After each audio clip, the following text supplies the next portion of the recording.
Hello there, Angry Welshman, back again. Now, I'm looking at quite a recent video, I think I only posted it a fair few hours ago, by Mr. Eric Dubay, the fountain of all truth and knowledge. Now, he's got this new video called Thousands of Miles of Flat Earth. Okay, now I'm going to concentrate mainly on the one from Seoul Airport in South Korea to Frankfurt, Germany. I'm not sure what FRA stands for. That looks like France to me, but it's probably just something else. So Frankfurt, Germany. So a distance of 8,630 kilometers. As it works out to about 11 hours and 5 minutes of. So let's just round it down. About 11 hours of travel. Okay, it's 11 hours of travel. Yeah, so about 4,869 miles. Okay. So he travels from this, and he likes to point out that, the world is flat and all this kind of stuff. It's quite funny that at some point in this video he uses a Mercator map in the top right corner of the screen, which has a big curve on it. Now, as you can clearly tell on the globe, when you do that, it's a perfect good straight line. So if I brought up the Mercator map, there's the curve. But what most of the screens do, they give you an actual literal kind of projection of where you are, which is why they do a bigger curve on the ones you see on planes. Because that means, now look, see, it's not even in Russia. Right, this. But when I click to the satellite image, goes right straight through Russia. So that's the content there. So it's Incheon International Airport. So this will be, let's click on this now. It's right there. Right at the top end of South Korea.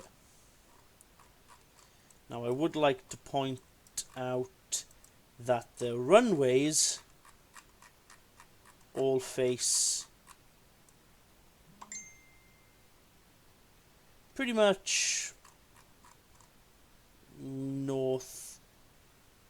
northwest, something like that. So northwest. Now I would like to point out that on their Gleason's map, which is their favourite map, which they all seem to think is 100% accurate when it comes to plane flights, that flight would be a perfect bang-on straight line. Okay. Right, so let's play this video. Now, just before I start this, I'm going to point a couple of little pointers out which practically debunks many aspects of what flat earthers believe. Now, they all believe sometimes different things. I'm not going to say that all flat earthers believe the same thing. Now, many flat earthers seem to think that the sun is extremely small and local and sets below the clouds, which is practically impossible because, or not practically impossible, it is impossible, because how can it be midday somewhere else with the sun above the clouds and be below the clouds at night in another part of the world? I mean, seriously, people, think this through. So that's not possible, and during this video I will explain why this video debunks that, and also to the people that think that the sun is small and local. Throughout this video, the sun's actual size does not change at all. Now, I will bring up a good point here from when on the camera the sun is essentially in the middle of the screen. So let's get going. Let's pop the volume down here. I would like to point out this is a brilliant video. I don't think Eric Dubay recorded this. This is from, let's go to the beginning here, by cloud surfing. So it's a flight lapse, as they call it. So as you can see here, go back here. The sun is up here. Alright, so the sun is essentially to the west. Here's the sun there. So in a minute,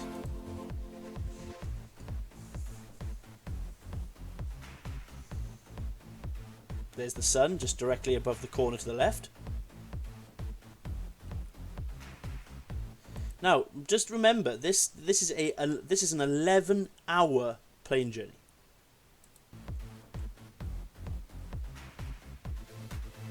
Here's this Mercator map in the corner.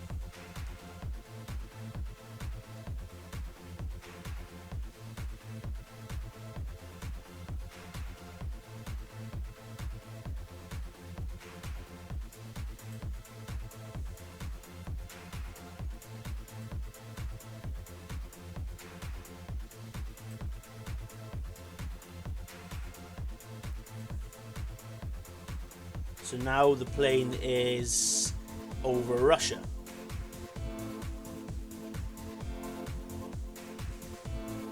By the looks of that map, I think he's just over the top of Kazakhstan, but I can't be sure on that. Right, here's the sun, right? So, around about now, let's have a look if I can match up some symbols here. Yeah, so the plane at this present moment is right above Kazakhstan. So, it's just about halfway. So, basically, let's just put my logic to this. About halfway, that means it's about 5.5 hours left.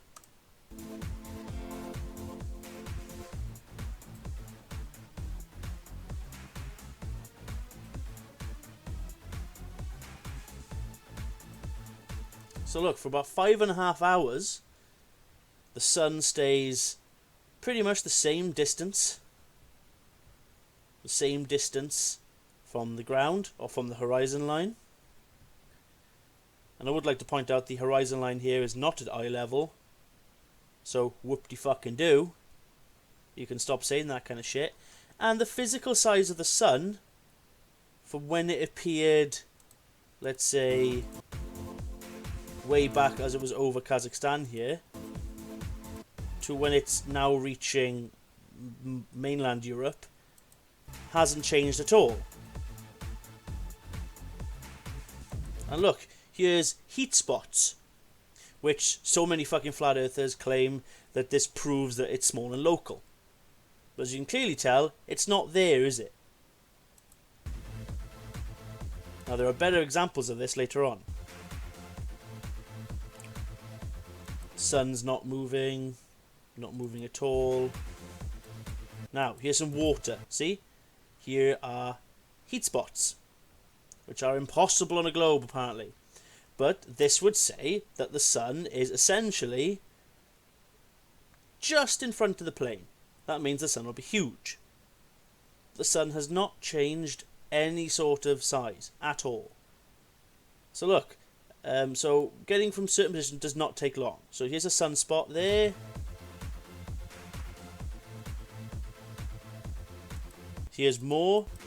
There we go, look. So it's having heat spots, light spots in many different places at once. Which is entirely possible in your imagination.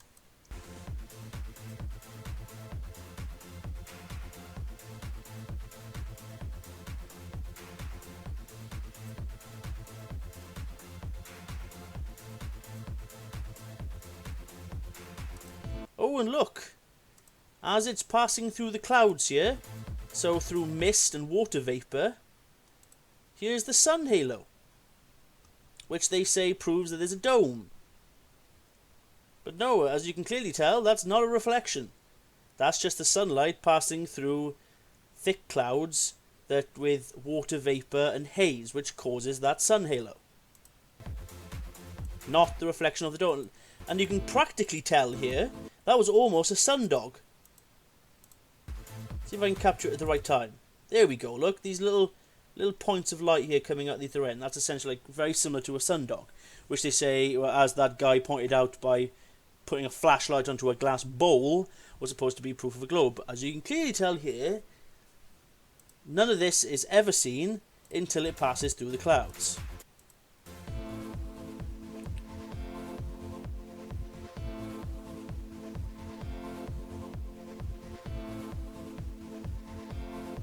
the sun is now, as the clearly tells, it lands way over here. But due to the fact that they're up here, look, you can't tell. That's not easily noticeable when you're that high up.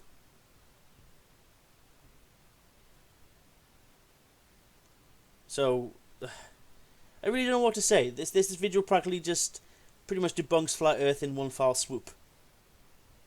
Because for 5 hours, and I would like to point out on the Gleason's map, they're in the middle of Russia, right? So about from here to here, for about 5 hours, in a straight line, because if you project this map here onto the Gleason's map, also as well as the globe map, it'll be a straight line, right? So for a good 5 hours, or 5.5 hours, the sun practically stays in the same area of the screen. You can see the plane, it's the plane moving that's causing anything else.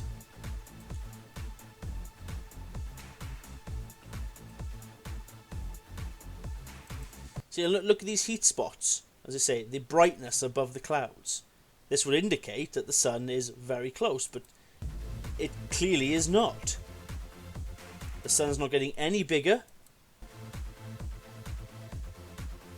Maybe it's because they're not using a P900 magical camera. That's probably why.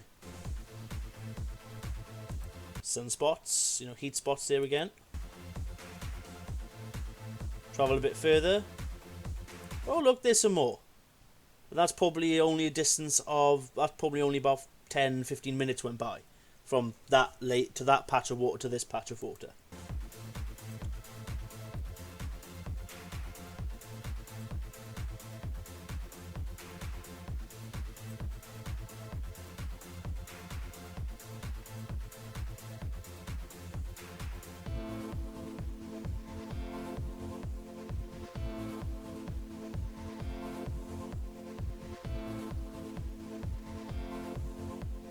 Now the rest of this video I'm not going to touch, because this video, Eric, as always, likes to conveniently miss out the aspect of, I don't know, size and scale.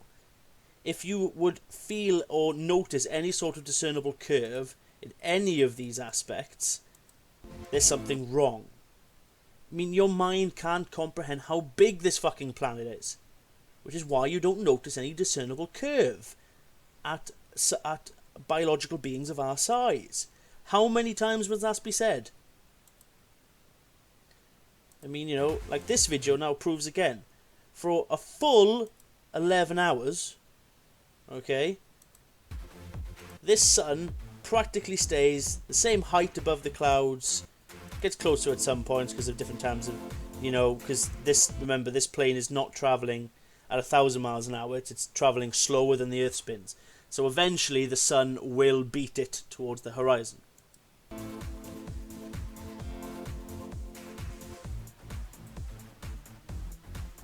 But see, for a good 10-11 hours, this sun stays practically the same size the entire time and does not move.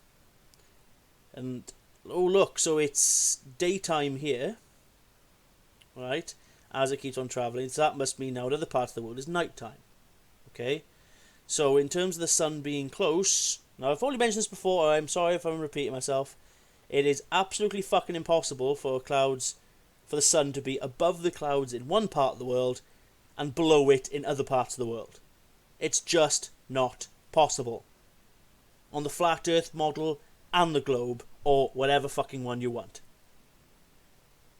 This is why, as the Earth spins and you're above the clouds, this is why you see light coming up through the clouds at the right time of day. Presumably, very early evening as the sun is setting, or very early morning. So this is all I'd like to say on this matter. It's practically Eric Dubay pretty much debunking himself.